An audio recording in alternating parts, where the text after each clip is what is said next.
নমস্কার। চলতি বছর অর্থাৎ 2024 সাল, এবছর আলুর দাম আরো বাড়বে নাকি কমবে তা নিয়ে কিন্তু চাষি ভাই থেকে শুরু করে ব্যবসায়ী মহলের সকলেই রয়েছেন চিন্তিত।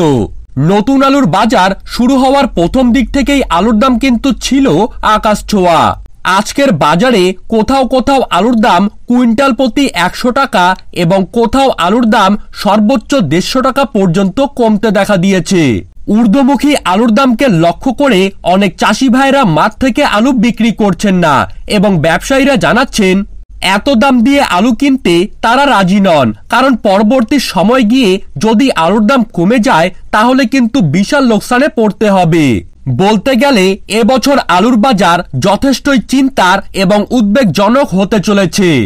2 থেকে 3 বছর ধরে আলু চাষ করে লোকসানের পর অনেক আলু চাষিরাই কিন্তু আলু চাষ ছেড়ে দিয়েছেন। বর্তমান বছরে অনেক আলু চাষিরাই কিন্তু ডাবল বার করে চাষ করেছেন। প্রাকৃতিক দুর্যোগ, নাভিদশা, কালোবাজারির ফলে প্রচুর টাকা ব্যয় সবকিছু উপেক্ষা করে আলু চাষিরা আলু চাষ করেছেন এবং বর্তমানে গিয়ে যদি আলু চাষিরা তারা সঠিক দাম না পান তাহলে কিন্তু সকলকেই ভারী লোকসানের মুখ দেখতে হবে। তো চলুন জেনে নেওয়া যাক আলুর দাম আরো বাড়বে নাকি কমবে, কি হতে চলেছে 2024 সালের আলুর ভবিষ্যৎ, কি কি কারণের উপর ভিত্তি করে আবারও আলুর দাম কমতে শুরু করেছে। তো এইসব বিষয়ে যেই তথ্যগুলি চলে এসেছে তো তাই কিন্তু আমি আজকে আপনাদেরকে জানিয়ে দেব এই ভিডিওটির মাধ্যমে।